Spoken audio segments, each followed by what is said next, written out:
ఉద్యమం చేసిన వ్యక్తి. కాబట్టి హరీష్ రావు మంచి పొలిటీషియన్. హరీష్ రావు వచ్చినా కూడా మళ్ళీ రాజీనామా చేసి మన ఎన్నికల పోటీ చేయాల్సిందే. కాబట్టి హరీష్ రావు పోటీ చేస్తాడు, మంచి మనకు ప్రజాభిమానం ఉంది కాబట్టి ఈజీగా నిలబడగలుగుతాడు. కాబట్టి మంచి పొలిటీషియన్, దాన్ని ఏమనలేదు, ఓపెన్ గా చెప్తున్నాను. చర్చలు మాకేమొస్తాయి చర్చలు? ఇప్పుడు బీఆర్ఎస్ పార్టీ ఏముంది చెప్పరాదు, బీఆర్ఎస్ పార్టీ చెప్పరాదు. 8 పార్లమెంట్ స్థానాలు మేము గెలిచాం, వాళ్ళు 0. అప్పుడు కేసీఆర్ గిదే అన్నాడు కదా, బీజేపీ ఏముంది అన్నాడు. ఇప్పుడు నేనంటాను మీది ఏముంది అని నేను అంటున్నా. ఇప్పుడు మాది గింత పార్టీ అన్నావు, మేము కేంద్రంలో అధికారంలో ఉన్నప్పుడు కూడా మాది గింత పార్టీ అన్నావు. ఇప్పుడు నీదెంత పార్టీ? నీ గింత పార్టీ నీది. నేను అహంకారంతో మాట్లాడలేను. కేసీఆర్ గారు ఇంతకుముందు చాలా అవమానకరంగా మాట్లాడాడు. భారతీయ జనతా పార్టీ నాయకులను హేళన చేసే విధంగా మాట్లాడాడు. కేంద్ర స్థాయి నాయకులను కూడా అవమానపరిచే విధంగా కేసీఆర్ గారు మాట్లాడాడు. ఇప్పుడు డామేజ్ కథ అడ్డం తిరిగిన లెక్క ఇప్పుడు ఆయనకే దుడ్కొస్తున్నారు.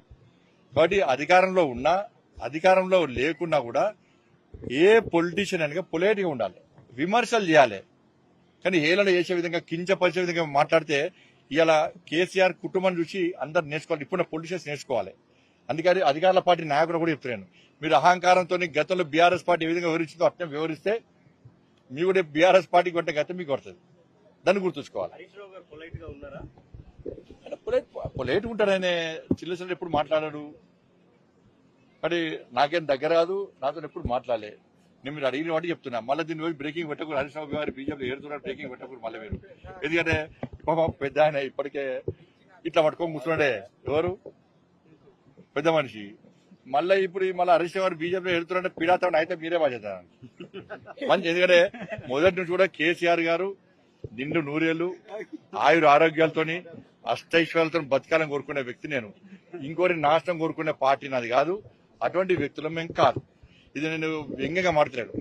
కేసీఆర్ గతంలో అనారోగ్యం గురైనప్పుడు కూడా నేను పూజలు చేసిన, వారు బాగుండాలని కోరుకున్నా.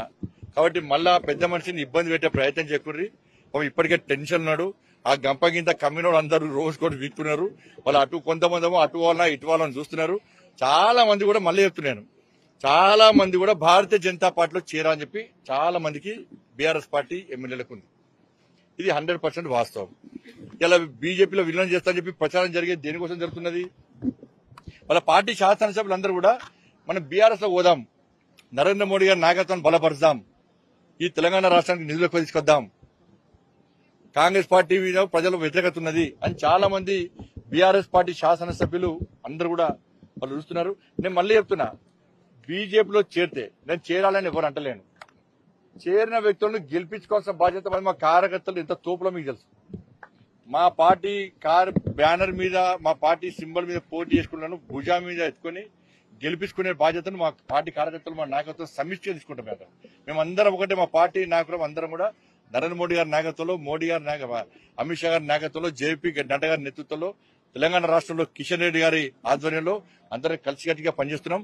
మీరు న్యాయంగా ఆలోచించండి, మంచి ఆలోచన ఆలోచించండి. ప్రజల మనసులో పడ మోడీ గారు ఉన్నారు కాబట్టి ఆలోచించాలని కోరుతా ఉన్నాం.